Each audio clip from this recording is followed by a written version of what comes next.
Hi, I'm Ben Kaiser, and welcome back to Concrete 101. So, you all want to know more about efflorescence, or at least you have heard whispers around the coffee machine at work, and you want to know more. Unfortunately, if you work in manufactured concrete products, it is only a matter of time until you come across it. But what is it? How do you avoid it? And how can you avoid something without first understanding what it is? Well, today we hope to settle some of those fears by creating a better understanding of what efflorescence is and discuss some of the ways to help limit its exposure. In its simplest form, efflorescence is salts that make their way out of the concrete and onto the surface of your products where it can form a coating. And the reason that can be bad is that efflorescence is white in color and has the potential to carbonate. Once it carbonates, it becomes really hard to remove from the concrete surface, and that means unhappy customers. Yikes. Take a look at some of these photos to see what we mean. Efflorescence is naturally white in color and will essentially be visible on any surface, especially the darker the concrete product. It is very important to note that efflorescence is an aesthetic issue.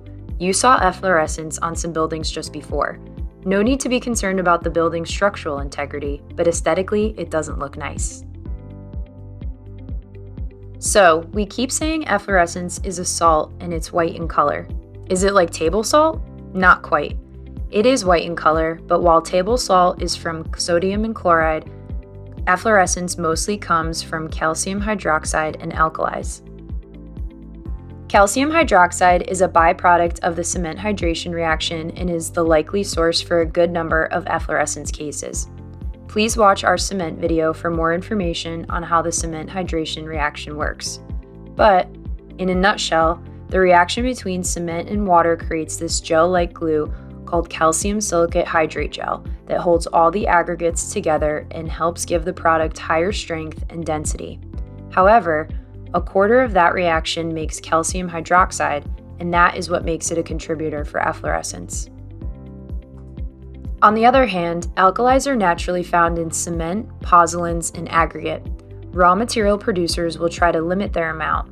However, it is a good idea to develop a solid QC and QA program to help monitor the quality of these materials. Please check out our videos on QC and QA for more information. There are also different types of efflorescence. Fantastic, not, but they will occur at different times. Primary efflorescence will originate during the initial curing in the kiln, while secondary efflorescence will come from exposure out in the yard or at the job site. See these photos for how they differ. Can either of these types be removed? Yes, but you need to act quickly. When efflorescence first appears, it is likely in its soluble form, which means you can wash it away. But after extended exposure, it becomes insoluble and hardens to the surface. We now understand what efflorescence is, but how do we limit it from occurring? Are there ways to minimize its potential? We can approach efflorescence systematically by breaking down the factors needed for it to occur. These include a source of soluble salts, water to dissolve and transport these salts, a path for the water salt solution to travel to the surface, and lastly, a driving force to move the water in and out of the concrete. As mentioned earlier, soluble salts are readily available in concrete. Cement, which you need to make concrete, contributes soluble salts in the form of calcium hydroxide. Then how do we limit the soluble salts? The most effective method may seem obvious: to use the least amount of cement needed to attain the desired physical properties, for example, density, absorption, compressive strength. Additionally, you can replace some of your cement with pozzolans, also known as supplementary cementitious materials, things like fly ash or slag. These work great at maintaining your cementitious material while eating up some of that bad calcium hydroxide to create more silicate hydrate gel. Check out our pozzolan lecture on the ACM Academy to learn how all that works. Before we get into how water contributes to efflorescence, let's make this clear. Always add as much water as you can into your mix, short of slumping, picking, and pulling. As Emma mentioned earlier, water in the mix works with cement to create more of that much-needed calcium silicate hydrate gel that binds all the aggregates together and helps create a solid and more durable concrete unit. When it comes to efflorescence, We are more concerned about the external sources of water coming into contact with the concrete product. You know, water from rain, snow, sprinkler systems, a leak behind your concrete wall, or even over-condensation in your kilns. Essentially, water can penetrate and drag out salts at any time over the course of the concrete product's life. So what are some ways to limit water from getting in? For our production folks, top sheets on cubes go a long way. This protects the top exposed layer from rain and other sources of water. You want to monitor the humidity in your kiln to prevent condensation on your concrete product. That's external water and can very well cause efflorescence on the surface of the products while they are still in the kiln. More information on this can be found in our curing video. For our installers and those involved in the field, you want to ensure a few things. You want to ensure there is a proper drainage for your walls in the form of flashes and weeps, that there is properly sloped drainage path, bedding, and base for your pavers, as well as proper drainage behind SRW. Water is going to come in contact with your concrete products. It's just a matter of ensuring it does not have time to rest on your product and work its way in. We can try and raise the density of our dry cast concrete products all we can, but we'll never be able to achieve 0% absorption. Dry cast is founded on the ability to make product based on zero slump, and the only way that is achievable is by inherently having a network of interconnected voids. However, to limit the chance of efflorescence occurring, we'll have to do our best to make these voids less available. But how? For those paying attention, maximizing the water in your mix is a great way to raise your densities and lessen the number of voids. For our machine operators in the class today, they may advise providing adequate vibration to the mold during production, and they would be right. This allows for optimum density to be achieved by helping to consolidate the material and compress it into a nice compacted concrete unit. And for our QC folks viewing today, you want to be sure you're using the optimal aggregate blend so that everything fits together nicely and lessens the opportunity for any voids to occur. So we understand that you need soluble salts, water, and voids for efflorescence to occur.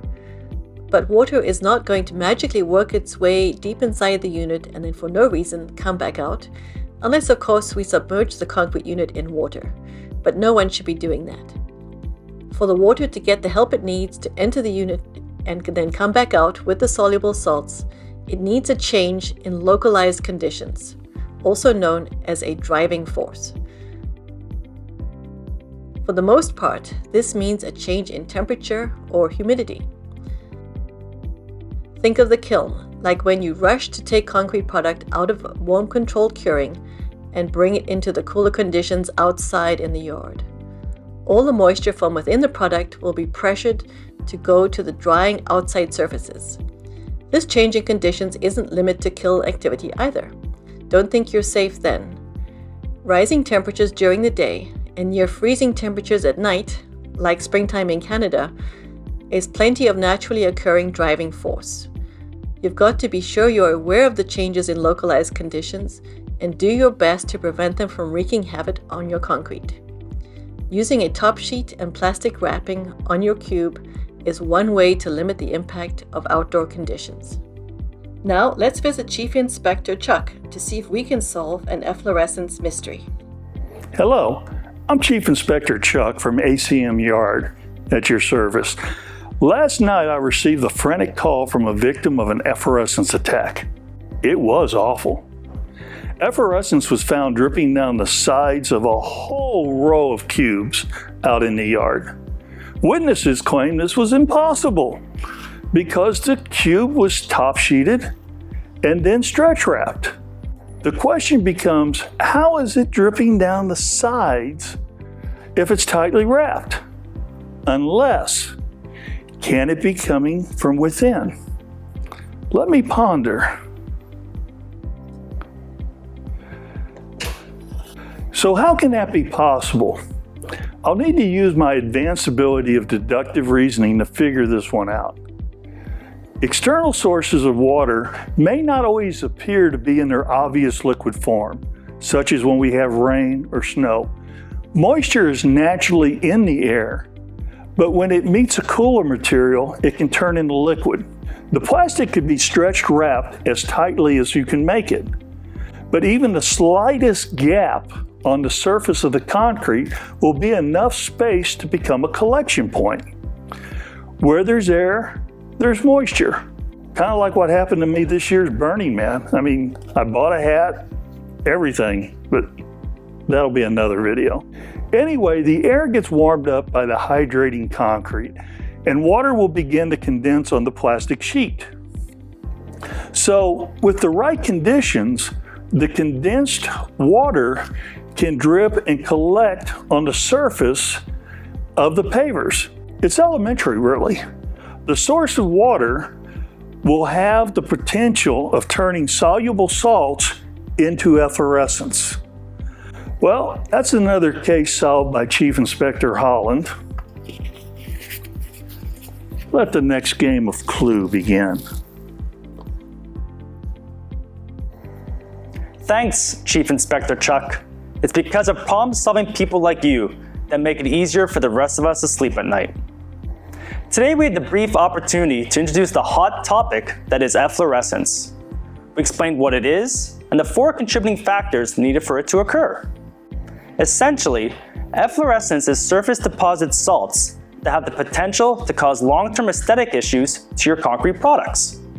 Those salts could originate from the very materials we put into our concrete mixes. As such, it's really hard to eliminate the possibility of efflorescence occurring, but there are ways to minimize it, and that involves everyone, from sourcing and sampling the raw materials, to the operator in production, to the workers out in the product yard, and even all the way to the customer and how it's placed in the field. It's all hands on deck. Well, thanks for tuning in today. I'm Ben Kaiser, and feel free to visit us at acmchem.com and the ACM Academy to learn more about concrete technology. Until next time.